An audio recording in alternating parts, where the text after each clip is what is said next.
sudah kami lakukan dengan sepenuh hati kami dalam rangkaian ibadah sampai saat ini Engkau berkenan atasmu. Saatnya kami mau Tuhan mendengarkan kebenaran firman Tuhan. Kami izinkan kuasa Roh Kudus berkarya sepenuhnya, sehingga apa yang kami baca, kami dengar di saat ini, itu dapat kami mengerti dan dapat kami praktekkan itu dalam kehidupan kami selama Engkau izinkan kami ada di muka bumi ini.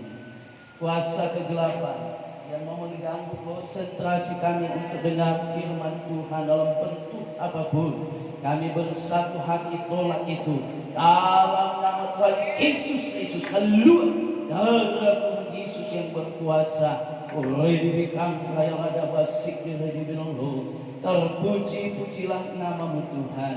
Berfirmanlah Engkau bagi kami sekalian, sebab kami sudah siap mendengarkannya dalam nama Tuhan Yesus Kristus. Haleluya. Amin. Salam sejahtera dalam kasih Tuhan kita Yesus Kristus.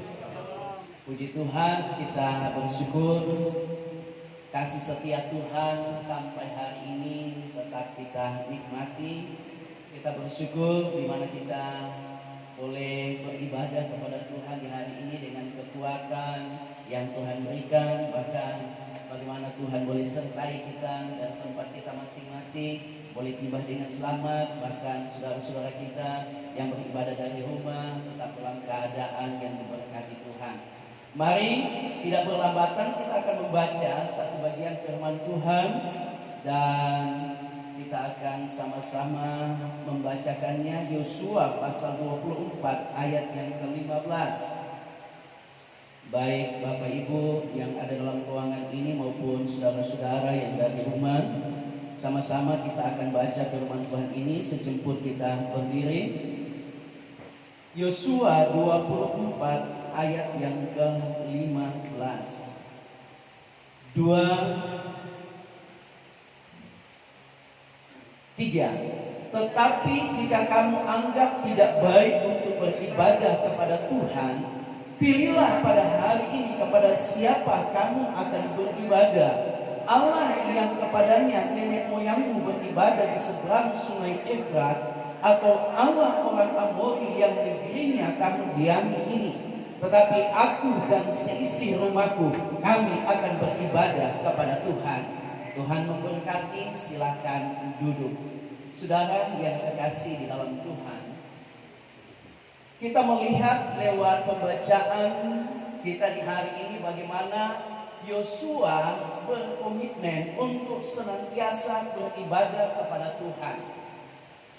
Dan Yosua bukan hanya dia sendiri dalam keluarganya yang mau beribadah kepada Tuhan, tetapi bagaimana dia berupaya agar supaya keluarganya itu beribadah kepada Tuhan. Keadaan pada waktu itu di mana kita tahu bersama, sejak mereka keluar dari Mesir, umat Israel sempat meninggalkan Tuhan, bahkan mendapatkan hukuman berbalik lagi kepada Tuhan, beribadah kepada Tuhan. Sampai kita tahu bersama bahwa ketika berada di padang pasir, mereka sempat membuat patung lembu emas untuk mereka sembah, di mana mereka beribadah kepada patung lembu emas itu. Tetapi kita lihat bagaimana Yosua tidak pernah terpengaruh sekalipun pada perjalanan mereka. Dia melihat bahwa ada sebagian orang-orang Israel yang meninggalkan Tuhan, ada sebagian orang-orang Israel yang beribadah kepada Allah lain selain kepada Allah mereka. Tetapi kita lihat bagaimana dia tetap mempertahankan untuk senantiasa setia beribadah kepada Tuhannya. Bahkan setelah sampai di tanah perjanjian, kita lihat bahwa Yosua tetap berkomitmen untuk mau setia beribadah kepada Tuhan. Mengapa Yosua mau setia beribadah kepada Tuhan? Mengapa Yosua mau berkomitmen untuk beribadah kepada Tuhan saja, tidak mau kepada Allah-Allah yang lain? Karena Yosua tahu persis bahwa Tuhan mengeluarkan mereka dari Mesir dengan satu tujuan, supaya umat-umat Israel ini dapat beribadah kepada Tuhan. Bukankah kalau kita lihat dalam Keluaran, setiap kali Musa berjumpa dengan Raja Firaun, satu yang dia tegaskan, agar umat Tuhan dapat beribadah kepada Tuhan. Dan ini memang yang membuat Raja Mesir atau Firaun tidak mau melepaskan umat Israel. Sehingga kita tahu bersama pada akhirnya Tuhan bertindak melalui tulah-tulah yang diturunkan di Mesir, sampai pada tulah yang ke-10 anak-anak sulung yang ada di Mesir itu meninggal. Baru mereka diluaskan untuk berangkat keluar dari Mesir. Yang walaupun kita tahu bersama, setelah sudah diizinkan untuk keluar pula, Raja masih memerintahkan untuk kembali mengejar. Ternyata setelah dia keluarkan mereka, ada penyesalan. Mungkin dia berpikir, wah kalau mereka semua keluar, maka susah lagi akan mencari pekerja-pekerja untuk dipekerjakan dalam kerajaan. Yang mau atau tidak mau, dia harus memakai masyarakat Mesir. Sehingga dia perintahkan kembali untuk kejar, untuk dibawa kembali ke Mesir. Tetapi atas pertolongan Tuhan, mereka boleh selamat, mereka tidak kembali lagi. Dan inilah yang disadari oleh Yosua, bahwa Tuhan punya tujuan mengeluarkan mereka dari sana untuk supaya mereka beribadah kepada Tuhan. Demikian pula keberadaan saya dan saudara, kita dikeluarkan dari lumpur dosa. Tujuannya apa? Supaya kita ini beribadah kepada Tuhan. Kita dimerdekakan daripada ikatan dosa. Tujuannya apa? Supaya kita beribadah kepada Tuhan. Ini yang menjadi tujuan Tuhan dalam kehidupan kita. Ibadah, sudah beberapa kali saya jelaskan, kata ibadah di dalam bahasa Ibrani dia pakai kata avoda. Dan dari beberapa pengertian itu saya tarik satu kesimpulan bahwa ibadah itu perbuatan untuk menyenangkan hati Tuhan, di mana kita mau berbakti kepada Tuhan yang didasari dengan ketulusan kerelaan hati kita. Kalau dalam terjemahan bahasa Yunani dia pakai kata latria, dan dari arti kata latria itu saya tarik satu kesimpulan bahwa Tuhan mau kita beribadah sambil kita menghormati Tuhan dan memberikan yang terbaik bagi Tuhan. Jadi kata latria itu dimana kita mau beribadah menghormati Tuhan sambil kita memberikan yang terbaik bagi Tuhan. Maksudnya apa? Maksudnya bahwa ketika kita mau beribadah kepada Tuhan, maka kita harus betul-betul mempersembahkan kehidupan kita ini hanya untuk beribadah kepada Tuhan. Makanya tidak salah kalau seringkali pemimpin pujian katakan, mari kita tinggalkan dulu segala perkara-perkara yang tidak berkaitan dengan ibadah. Agar supaya apa? Agar supaya kita bisa fokus, agar supaya kita bisa memberi yang terbaik bagi Tuhan. Jadi ibadah itu kita mau menghormati Tuhan. Kita lihat bagaimana kalau kita mau menghormati bendera kebangsaan kita. Coba kita lihat bagaimana sikap kita mau menghormati. Nah, Tuhan ingin bahwa ketika kita beribadah kepada Tuhan, ada sikap penghormatan seperti itu yang kita lakukan kepada Tuhan. Jadi ibadah itu bukan cuma sekedar karena hari Minggu saya datang beribadah. Ibadah bukan sekedar rutinitas. Ibadah itu bukan karena kita Kristen bahwa kita mau beribadah, bukan. Tetapi kita mau beribadah didasari karena kita menyadari kalau kita ini boleh ada sampai hari ini mana kita harus mempersembahkan kehidupan kita sepenuhnya kepada Tuhan melalui ibadah. Dan ini yang Tuhan mau, Tuhan inginkan dalam kehidupan kita. Apa sebab kita harus beribadah kepada Tuhan? Kalau kita lihat dalam Ulangan 10 ayat yang ke-20, di sana jelas dikatakan engkau harus takut akan Tuhan Allahmu. Kepadanya haruslah engkau beribadah dan berpaut, dan demi namanya haruslah engkau bersumpah. Jadi kita lihat bahwa ibadah itu merupakan perintah Tuhan. Dan itu kalau sebuah perintah Tuhan, maka mau atau tidak mau kita harus buat. Sebab ibadah itu merupakan satu kewajiban dari setiap orang yang mau hidup percaya kepada Tuhan. Saudara yang kekasih dalam Tuhan, ibadah merupakan bukti nyata bahwa kita ini percaya kepada Tuhan. Ibadah itu merupakan satu bukti nyata bahwa kita ini mempercayai Tuhan. Orang kalau dia beribadah, saudara, kepada Allah-Allah lain, kita bisa lihat bagaimana ada bukti-bukti yang bisa kita lihat dengan kasat mata kita. Oh, ternyata dia tidak percaya misalnya Tuhan Yesus. Dia beribadah kepada Allah ini sesuai dengan apa yang dia buat, yang dia lakukan. Nah, kita sebagai orang yang percaya kepada Tuhan, maka kita harus membuktikan bahwa kita ini adalah orang yang percaya kepada Tuhan melalui ibadah yang kita buat, yang kita lakukan kepada Tuhan.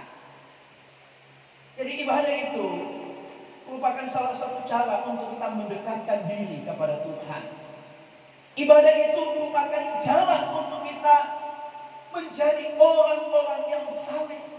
Tidak ada jalan lain untuk kita bisa menjadi saleh di hadapan Tuhan selain kita harus beribadah kepada Tuhan. Dalam ibadah itu di mana kita mau memberikan sepenuhnya kehidupan kita kepada Tuhan melalui puji-pujian dan segala sesuatu yang kita buat, yang kita lakukan dengan sepenuh hati. Jadi mari kalau kita mau beribadah, beribadahlah dengan sungguh kepada Tuhan. Baru-baru ini sampai saat ini kan masih begitu banyak yang melaksanakan ibadah secara online. Nah, saudara yang kasih dalam Tuhan, dalam ibadah online itu sebenarnya di sana kita mau mengukur sejauh mana penghormatan kita kepada Tuhan. Adakah kita seperti saya katakan yang lalu, kalau anak sekolah lagi online, aduh mandi pun tidak, ganti baju pun tidak.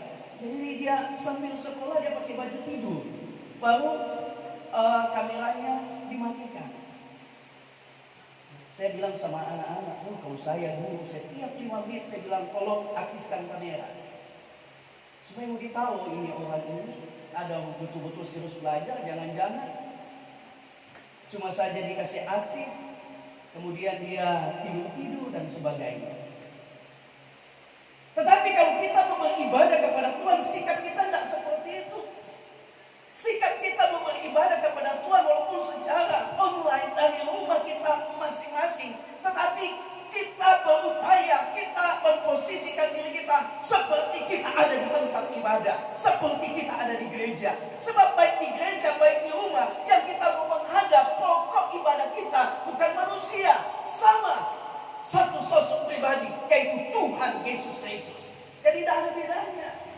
Jadi baik dari rumah, kalau kita mau beribadah, saudara yang sampai beribadahlah dengan sungguh-sungguh. Jangan ibadah sambil goreng ikan, nggak salah. Beda kalau kita mau menonton ibadah, lain cerita. Ya, kalau kita mau menonton ibadah, ya sambil kita kerjakan aktivitas kita masing-masing, bisa kita lakukan.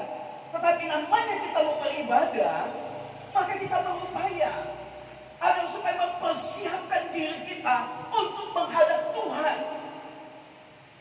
Sama seperti kita di gereja, demikian pula yang kita lakukan di rumah.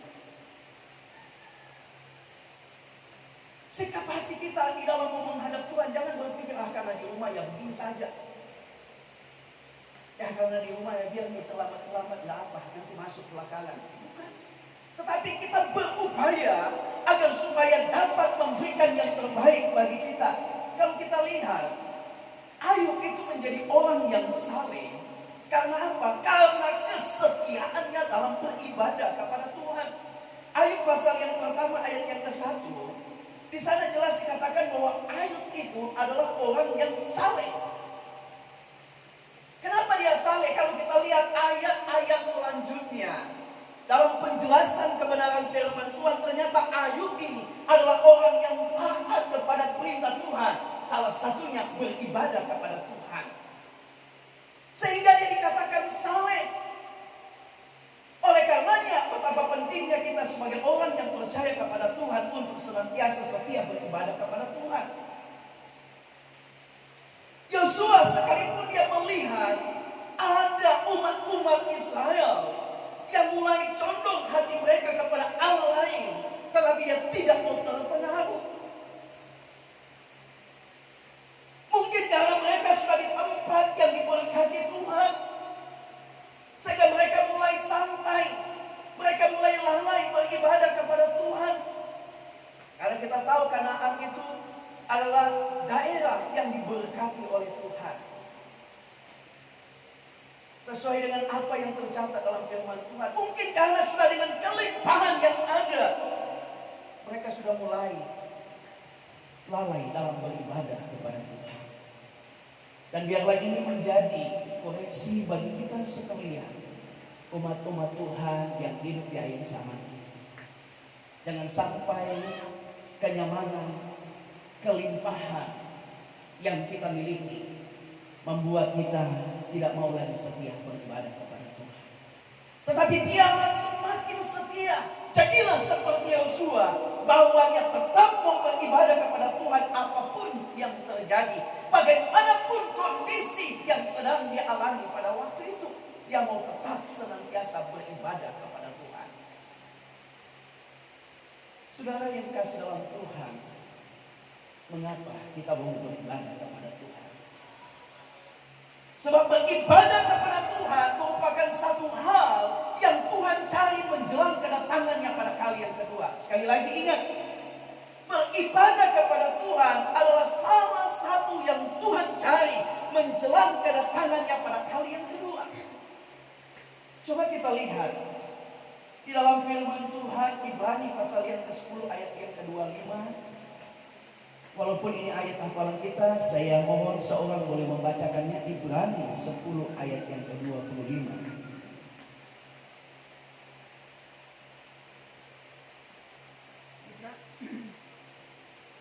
Ibrani 10 ayat 25. Janganlah kita menjauhkan diri dari pertemuan-pertemuan ibadah kita, seperti dibiasakan oleh beberapa orang. Tetapi marilah kita saling menasehati dan semakin giat melakukannya, menjelang hari Tuhan yang mendekat. Ya, jadi kita lihat, justru mendekat kedatangan Tuhan, kita harus giat melakukannya. Bukan mulai tidak setia, bukan mulai malas-malas, bukan mulai menurun semangat kita dalam beribadah kepada Tuhan.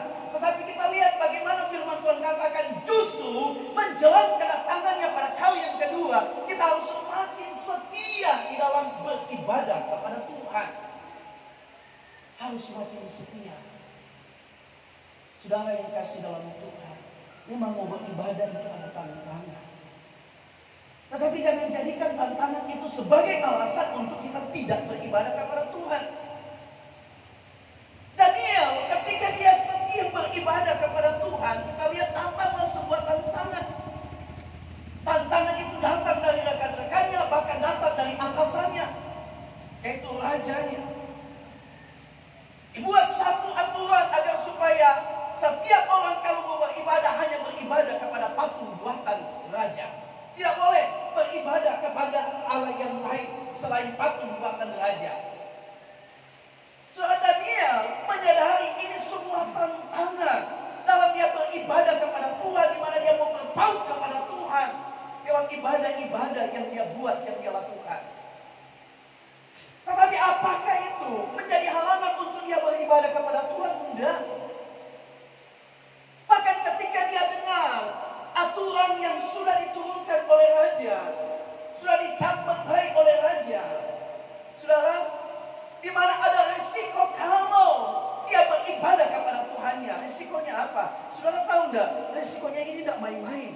Risikonya itu bukan cuma kehilangan harta benda, saudara, tetapi risikonya juga bukan cuma kehilangan akan jabatan, tapi risikonya nyawanya itu menjadi taruhan. Tetapi kita lihat sekalipun resiko sebesar itu tidak menjadi penghalang bagi Daniel untuk mau tetap setia beribadah kepada Tuhan. Dia tidak mau tukarkan Tuhannya dengan patung buatan raja, tidak. Tapi dia mau tetap setia untuk beribadah kepada Tuhannya.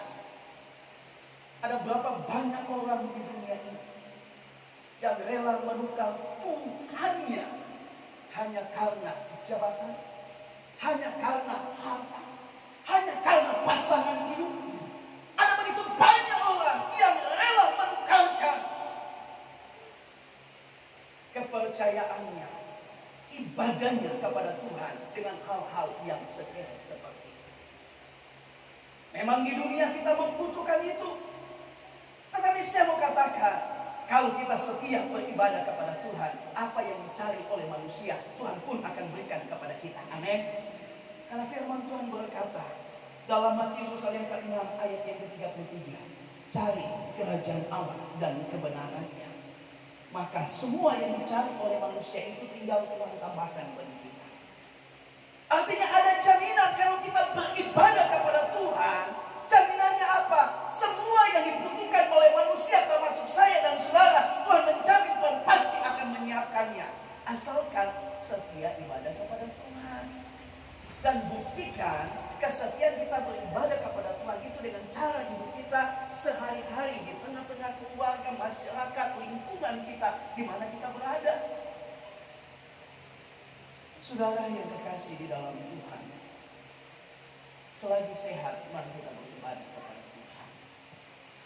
Selagi masih diberi kesempatan untuk kita beribadah kepada Tuhan, mari berupaya untuk kita beribadah kepada Tuhan. Tidak ada alasan saudara untuk kita tidak beribadah kepada Tuhan. Dengan kemajuan teknologi sekarang, saya terlalu yakin itu sudah dirancang Tuhan. Karena Tuhan Maha tahu dan Tuhan tahu di tahun-tahun akhir kedatangannya saat ini akan terjadi kondisi seperti yang kita alami. Sehingga dengan kemajuan teknologi itu Tuhan rancang supaya tidak ada alasan umat manusia untuk beribadah kepada Tuhan. Tidak ada alasan lagi. Saudara yang kasih dalam Tuhan, jadi mari jadilah seperti Yosua, terus berkomitmen untuk mau beribadah kepada Tuhan apapun yang sedang kita alami saat ini. Beribadahlah kepada Tuhan sebab ibadah itu punya manfaat dalam hidup saya dan saudara. Beberapa waktu yang lalu saya bagikan manfaat ibadah itu untuk di bumi ini dan juga untuk hidup sesudah di bumi ini. Untuk di bumi ini bagaimana Tuhan memelihara kehidupan kita, dan untuk kehidupan sesudah di bumi ini bagaimana kita mau menikmati kebahagiaan yang kekal selama-lamanya. Di dunia kita masih menghadapi segala tantangan kehidupan, tetapi kalau kita beribadah kepada Tuhan, Tuhan siap menjadi penolong bagi saya dan saudara. Setiap orang yang beribadah kepada Tuhan, percayalah, Tuhan senantiasa siap menjadi penolong kita dalam segala hal. Apapun persoalan, apapun yang sedang kita alami, kalau kita orang yang setia beribadah kepada Tuhan, maka pertolongan dari Tuhan itu pasti menjadi bagian kita. Tinggal tergantung kita manusia terkadang ragu. Tetapi mari saya katakan, jangan ragu akan pertolongan Tuhan. Yang harus kita buat, yang harus kita lakukan, setialah beribadah kepada Tuhan. Lakukanlah apa yang Dia mau, Dia kehendaki dalam kehidupan kita. Sekarang, bagaimana caranya kita beribadah kepada Tuhan? Kalau kita lihat firman Tuhan, tentunya dengan segenap hati dan segenap jiwa kita. Dalam Ulangan 10 ayat 12 tadi, maka sekarang hai orang Israel, apakah yang dimintakan daripadamu oleh Tuhan Allahmu? Selain daripada takut akan Tuhan Allahmu, hidup menurut segala jalan yang ditunjukkannya, mengasihi Dia, beribadah kepada Tuhan Allahmu dengan segenap hatimu dan dengan segenap jiwamu. Haleluya. Segenap hati berarti kita mau beribadah sungguh-sungguh kepada Tuhan. Jadi kalau kita mau beribadah kepada Tuhan, mari sungguh-sungguh kita beribadah kepada Tuhan. Kita berupaya untuk kita bisa menikmati akan lawatan Tuhan, menikmati akan hadirat Tuhan. Saya percaya kalau kita mau beribadah dengan kesungguhan hati, maka kita akan merasakan akan hadirat Tuhan. Kita akan merasakan lawatan Tuhan. Hadirat dan lawatan Tuhan itu akan kita alami tergantung daripada hati kita dalam beribadah kepada Tuhan. Adakah kita beribadah kepada Tuhan dengan sepenuh hati kita atau tidak sepenuh hati? Dan saya terlalu yakin kalau kita mau beribadah kepada Tuhan, saudara, dengan sepenuh hati, tidak ada yang bisa menghalangi untuk kita menikmati hadirat Tuhan. Dengan sebuah gitar saja, ketika kita mau beribadah, mau mempersembahkan hidup kita sepenuhnya kepada Tuhan, mau beribadah dengan sepenuh hati, maka kita akan merasakan hadirat Tuhan. Ada berapa banyak kita yang mengalami ketika kita menyanyikan sebuah pujian dengan kesungguhan hati, lalu kita merasakan lawatan Tuhan. Terkadang kita menangis. Setelah itu kita merasa enak, seolah-olah beban yang berat itu terlepas. Kenapa? Karena di dalam pujian saat kita beribadah kepada Tuhan, ada kuasa yang akan berlaku dalam kehidupan kita. Dalam pujian itu ada kuasa yang akan membuat kita ini semakin kuat dalam menjalani, menghadapi segala sesuatu. Saudara, kita tidak bisa berkata Tuhan, lakukanlah masalah ini, tantangan ini. Tidak bisa, karena itu merupakan jalan untuk kita menuju kepada kedewasaan, memperoleh kekuatan iman. Yang harus kita katakan, Tuhan, mampukan saya menghadapi semuanya. Nah, bagaimana Tuhan mau memampukan kita kalau di saat kita beribadah tidak sepenuh hati kepada Tuhan? Kalau kita beribadah dengan sepenuh hati kepada Tuhan, percayalah pertolongannya itu pasti menjadi bagian kita. Karena firman Tuhan berkata, ketika kita beribadah sebagai tanda kita mengasihi Tuhan, maka apa yang tidak pernah kita pikirkan, yang tidak pernah muncul dalam hati kita, Tuhan siapkan bagi saya dan saudara. Amin. Tiba-tiba saudara insan Tuhan kita berkata, wah, saya tidak pernah duga saya akan seperti ini. Saya tidak pernah duga saya akan ditolong oleh orang ini. Saya tidak pernah duga saya akan mendapatkan begini. Saya tidak pernah duga. Kenapa?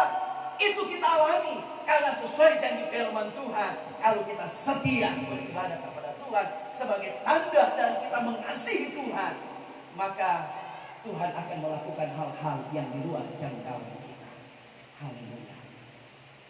Saudara, kita lihat bagaimana Tuhan menyatakan kasih setianya kepada orang-orang yang setia beribadah kepada Tuhan. Kepada Abraham, sekalipun Abraham itu menunggu cukup lama, tetapi artinya kesetiaannya beribadah kepada Tuhan tidak sia-sia. Amin. Tidak sia-sia. Walaupun itu cukup lama waktunya, tetapi tidak sia-sia.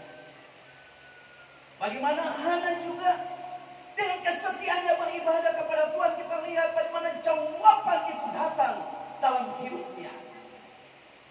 Begitu banyak orang yang mengalami hal yang demikian. Dan itu dialami oleh Yosua sehingga dia berketetapan, sekalipun yang lain tidak mau beribadah kepada Tuhan, tapi saya mau beribadah kepada Tuhan. Kenapa? Karena dia sudah merasakan manfaatnya ketika dia beribadah kepada Tuhan. Mari beribadahlah dengan sungguh kepada Tuhan dengan segenap hati. Haleluya. Segenap hati itu artinya memberi yang terbaik bagi Tuhan.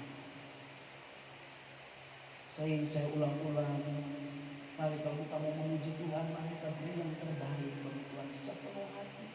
Bukan sekedar karena kita tahu lirik lagunya dan kita nyanyikan. Kalau seperti itu kita tidak akan menikmati hadirat Tuhan. Kalau seperti itu, maka pujian yang kita naikkan tidak akan pernah mengubah hidup kita. Tidak akan pernah, sehingga kita datang pulang sama saja. Tetapi ketika kita mau memberikan kepada Tuhan misalnya yang terbaik dalam kita mau beribadah kepada Tuhan lewat pujian kita, maka saya mau katakan, ketika kita mau kembali ada perubahan yang kita alami. Ada sesuatu yang Tuhan kerjakan melalui hati kita, sehingga kita melihat, wah, saya mengalami perubahan. Dulu saya cepat marah, sekarang tidak. Dan itu semua bisa terjadi ketika kita mau beribadah dengan sungguh-sungguh. Saya percaya tembok Yeriko itu roboh itu bukan cuma sekedar karena mereka memuji, memuliakan Tuhan, tetapi dari hati mereka kesungguhan. Kenapa saya katakan dengan kesungguhan hati? Sebab mereka itu harus mengelilingi selama 7 kali sambil mereka menyanyi-nyanyi, memuji Tuhan. Itu sesuatu yang luar biasa. Kalau mungkin cuma 1 kali itu mudah, gampang. Sekalipun suatu saat mereka harus berdiam-diam, tetapi di dalam hati senantiasa mereka memuliakan Tuhan. Kita melihat bagaimana kuasa dan sebuah pujian. Jadi mari kita memuji Tuhan dengan sungguh-sungguh, dengan segenap jiwa. Jiwa itu ada pikiran, perasaan, dan kehendak. Artinya kalau kita mau beribadah kepada Tuhan, ada ekspresi yang muncul sebagai tanda kita sedang beribadah kepada Tuhan. Makanya saudara yang dalam Tuhan, firman Tuhan berkata, bertepuklah tangan dan eluk-elukkanlah Dia. Sambil memuji Tuhan, kita bertepuk tangan. Sambil memuji Tuhan, sebagaimana umat-umat Tuhan, mereka melompat, menari, memberi yang terbaik bagi Tuhan. Mari kita lakukan juga. Jadi apa yang kita baca di firman Tuhan ini bukan sejarah, tetapi ini merupakan satu hal, firman yang harus kita buat, yang harus kita lakukan selama kita hidup di muka bumi ini. Sebab saya mau katakan begini, persoalan kita mau masuk surga bukan persoalan apa yang saudara yang dalam Tuhan kita dengar dari orang. Bukan persoalan kita dengar firman Tuhan, tetapi persoalan kita mau masuk surga di mana ketika kita melakukan firman Tuhan itu. Kalau kita cuma dengar, cuma kita baca, saudara yang dalam Tuhan, itu bukan jaminan untuk kita masuk surga. Jaminan kita mau masuk surga ketika kita melakukan apa yang kita baca, apa yang kita dengar, apa yang kita lakukan. Kita semua kan sering baca, firman Tuhan berkata, bertepuklah tangan dan pujilah namanya. Melompatlah, bersolaklah bagi Allah kita. Saudara, jadi kita lihat ini merupakan rangkaian di mana kita mau memberi yang terbaik bagi Tuhan. Lewat apa? Dengan segenap hati, tubuh, jiwa, dan roh kita. Ini harus kita buat, harus kita lakukan. Jadi mari, saudara yang di dalam Tuhan, kita bukan sedang mau mendengarkan teori, tetapi kita sedang mendengarkan isi firman Tuhan. Dan saya percaya kita di rumah atau di mana kita sering baca. Tetapi pertanyaannya, apakah yang kita sudah baca, yang kita sudah tahu, oh harus begini, ternyata ibadah yang Tuhan mau, apakah kita mau lakukan? Jadi saya percaya, kalau kita ada sampai hari ini, kita mau bersorak bagi Tuhan. Karena kita mau menjadi pelaku firman Tuhan. Saudara, selanjutnya, kalau berbicara dengan segenap jiwa, berarti fokus kita itu hanya kepada Tuhan. Tidak ada lagi ke lain-lain. Jadi dalam kita beribadah kepada Tuhan, mari pikiran kita jangan dibuang saja. Tetapi biarlah pikiran kita tertuju kepada Tuhan. Memang mungkin ada pekerjaan kita. Saya tahu kita semua sibuk. Kita punya pekerjaan. Tetapi di saat kita mau beribadah, fokuskan dulu kita untuk beribadah kepada Tuhan. Kan tidak lama sesudah itu, silakan kita urus masing-masing kita punya pekerjaan. Yang Tuhan mau ketika kita mau beribadah dengan segenap jiwa kita. Jadi semua itu tertuju kepada Tuhan. Bukan tubuh kita menari, melompat, tapi pikiran kita ada di rumah, pikiran kita ada di tempat pekerjaan. Bukan. Tetapi di mana ekspresi kita menari, melompat, bertepuk tangan, ibaratnya dengan pikiran kita yang tertuju sepenuhnya kepada Tuhan. Itulah ibadah yang berkenan kepada Tuhan. Itulah ibadah yang Tuhan kehendaki kita buat, kita lakukan sebagai umat-umatnya di akhir zaman ini. Selanjutnya dengan cara yang berkenan kepadanya. Jadi tentunya mau beribadah kepada Tuhan dengan cara yang Tuhan mau. Bukan semau-mau kita, bukan menurut aturan-aturan kita, bukan. Tetapi sesuai dengan maunya Tuhan. Di mana kita mau menghormati Dia selama kita beribadah kepadanya. Dan beribadah kepada Tuhan, kita tidak datang dengan tangan yang kosong. Saya mau sampaikan ini karena sekarang sedang merajalela, beredar, saudara yang disambutkan entah itu di YouTube dan di berita-berita media cetak, tentang ibadah zaman sekarang tidak lagi membawa persembahan. Padahal kalau kita melihat bagaimana firman Tuhan katakan, Yesus menegaskan bahwa itu harus dibuat, harus dilakukan dalam Lukas pasal yang ke-21 ayat 1 sampai ayat yang ke-4. Bagaimana Tuhan Yesus menegaskan bahwa apa yang mereka buat, yang mereka lakukan di mana membawa persembahan, itu satu hal yang harus dibuat, harus dilakukan ketika kita beribadah kepada Tuhan. Jadi mari kita jangan terpengaruh dengan keadaan. Memang firman Tuhan katakan bahwa di akhir zaman akan ada ajaran-ajaran palsu. Kan kalau sudah berbicara seperti itu, ada begitu banyak orang yang sudah Islam Tuhan tidak bertumbuh imannya, pasti akan bergabung dengan mereka. Itu pasti. Tetapi kita, orang-orang yang bertumbuh dan mengenal Tuhan dengan benar, yang tahu firman Tuhan, mari kita beribadah, beri yang terbaik bagi Tuhan. Yang terbaik bagi Tuhan bukan yang terbesar. Bukan. Kalau kita lihat di dalam Lukas 21 ayat 1 sampai 4, makanya saya mengatakan begini, kalau kita mau memberi, kita tidak perlu malu. Kalau memang cuma itu yang kita punya, Tuhan kok tahu? Bahkan Tuhan bilang, janda itu memberi yang lebih besar daripada yang lain. Betul enggak? Karena memang cuma itu yang dia punya. Jadi kita ketika memberi, jangan ada perasaan-perasaan masih kita malu. Nanti dilihat ini. Kalau cuma itu kita mau beri dengan sepenuh hati, percaya kita diberkati Tuhan. Amin. Tapi kalau kita punya lebih juga, saudara, dan kita taraf hidupnya lebih dari orang lain, terus orang lain memberi lebih besar daripada kita, tentu di situ ukuran iman kita kepada Tuhan. Jadi mari saudara yang kesayangan Tuhan, tentu ketika kita dipercayakan lebih, kita beri yang terbaik juga bagi Tuhan. Tetapi ketika kita dipercayakan apa yang kita punya, saya mau katakan begini, jangan malu. Jangan malu. Jangan karena persembahan kita tidak datang ibadah. Itu salah. Tetapi mari kita berupaya untuk memberi yang terbaik bagi Tuhan sesuai dengan apa yang ada pada kita. Saya selalu tegaskan begini, Tuhan tidak pernah meminta sesuatu yang tidak ada pada kita. Tuhan tidak pernah meminta sesuatu yang tidak ada pada kita. Tetapi Tuhan mau kita memberi sesuatu yang ada pada kita. Jadi apapun yang kita punya, apapun yang kita miliki, mari kita beri yang terbaik bagi Tuhan. Selanjutnya, akibat kita beribadah kepada Tuhan yang terakhir, saudara, roti makanan kita diberkati oleh Tuhan. Amin. Siapa yang mau kalau dia memakan makanannya jadi berkat bagi tubuhnya? Saudara, saya percaya kita semua mau. Nah, bagaimana caranya? Mari kita beribadah kepada Tuhan, agar supaya apa yang kita makan itu jadi berkat. Asal jangan lagi, saudara, seperti begini. Kita sudah tahu kok kita darah tinggi, tensinya lagi naik, kita kolesterol, bahkan Pak Gembala bilang makan saja, Pak Pendeta bilang yang penting kita beribadah, ini akan jadi berkat. Ini sudah mencoba Tuhan, tidak bisa kita seperti itu. Kita bersyukur saudara yang selalu Tuhan, di mana kita sampai hari ini pada Allah. Apa yang kita makan itu menjadi berkat bagi kita. Apa yang kita minum menjadi berkat bagi tubuh kita.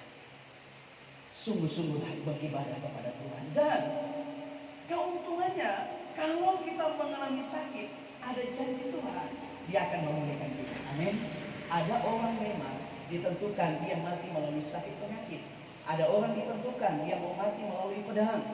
Seperti apa yang dikatakan firman Tuhan. Tapi firman Tuhan bilang begini, jikalau seseorang tidak ditentukan mati dengan pedang, maka dia tidak akan mati dengan pedang, sekalipun dia dikelilingi dengan pedang. Jika seseorang tidak dikehendaki mati dengan sakit penyakit, sekalipun dia sudah lama sakit, dia tidak akan mati. Makanya saya mau katakan begini, kalau kita mengalami sakit sebagai anak Tuhan, jangan takut. Jangan takut. Kenapa? Karena kita punya Tuhan yang akan menyembuhkan kita. Saudara, ada orang mati karena sakit, itu hanya prosesnya saja. Tetapi saya mau katakan, kalau kita, hidup kita bukan ditentukan karena sakit baru meninggal, enggak. Tetapi hidup kita itu di tangan Tuhan, diatur oleh Tuhan. ditetapkan oleh Tuhan. Jadi saudara yang kasih dalam Tuhan, kalau kita mengalami kelemahan tubuh, jangan cepat takut. Sekarang kan kalau flu saja sedikit kepala sudah terasa pusing, ketakutan sudah mulai muncul. Batuk 3 hari belum pulih, sudah takut. Jangan. Ketakutannya besar sekali. Nggak usah takut, kita punya Tuhan. Dulu kita kalau batuk sudah 1 minggu belum, ini mungkin batuk 30 hari, mungkin 100 hari. Nggak takut. Sekarang dengan adanya pandemi ini, orang begitu takutnya. Justru kalau kita takut, imun tubuh kita cepat turun, kita mudah terserang. Nah, bagaimana supaya saudara disayang Tuhan, imun tubuh kita tetap terjaga, iman kita kuat. Mari kita tetap melakukan apa yang menjadi kehendak Tuhan. Jaga juga kesehatan kita. Jangan takut. Saya mau katakan, kalau kita pun mengalami sakit, kita punya Tuhan yang mampu menyembuhkan. Amin. Jangan takut. Sebab kalau kita tidak ditentukan mati karena itu, kita tidak akan mati karena itu. Karena itu kebenaran firman Tuhan. Asal sekali lagi jangan merasa bodoh, jangan mencobai Tuhan. Sering saya katakan, jangan kita cobai Tuhan. Kalau kita sudah tahu kita tekanan lagi naik, tekanan lagi 200, ada babi guling tersedia di meja, dia hantam lagi, 1 paha habis, ya sudah salah gitu. Jadi kalau kita mati jangan bilang, Tuhan sudah lupa, Tuhan sudah tidak sayang, sendiri yang merojo. Kita juga harus jaga tubuh kita. Nah, saudara yang kasih dalam Tuhan, aturlah, bijaksanalah. Itulah makanya firman Tuhan katakan pentingnya hikmat dari Tuhan. Amin. Hikmat dari Tuhan itu penting. Makanya memang firman Tuhan katakan taruh pisau di leher. Kalau ini leher ini kan kalau sudah lihat babi guling, apalagi yang penggemar bakso babi, kalau sudah ada itu, nggak mau pakai pisau di leher, masuk terus itu. Karena cocok dengan leher. Makanya tidak salah firman Tuhan bilang taruh pisau di leher. Kenapa? Supaya ingat-ingat, jangan kelebihan. Amin. Semua ada perkara. Haleluya. Kesimpulannya, ibadah itu penting. Sebab kalau kita beribadah, ada perbedaan. Maleakhi 3 ayat yang ke-18 itu jelas bahwa akan ada perbedaan. Perbedaannya di mana? Kalau kita ada masalah, Tuhan tidak akan biarkan. Ketika kita punya pergumulan, Tuhan hadir siap menolong kita. Ketika kita ada di dalam bahaya, Tuhan siap tampil untuk apa? Menjadi pembela kita. Itulah perbedaan dengan orang-orang fasik, orang-orang yang tidak mau beribadah. Tidak ada pembelaan Tuhan, tidak ada perlindungan Tuhan. Kita yang beribadah pasti ada perbedaan. Oleh sebab itu, mari setialah beribadah kepada Tuhan.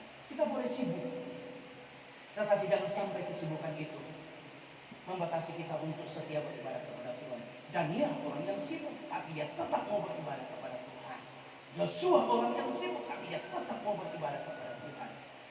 Jangan lagi karena ada masalah tidak mau beribadah kepada Tuhan. Hana punya masalah. Bahkan kalau kita lihat, madunya itu menyakitinya hari demi hari. Punya masalah. Tapi masalah tidak menjadi alasan bagi dia untuk tidak datang beribadah kepada Tuhan. Banyak orang ada masalah sudah tidak mau beribadah kepada Tuhan. Salah. Justru ada masalah, datang sama Tuhan supaya pertolongan Tuhan menjadi bagian kita. Amin.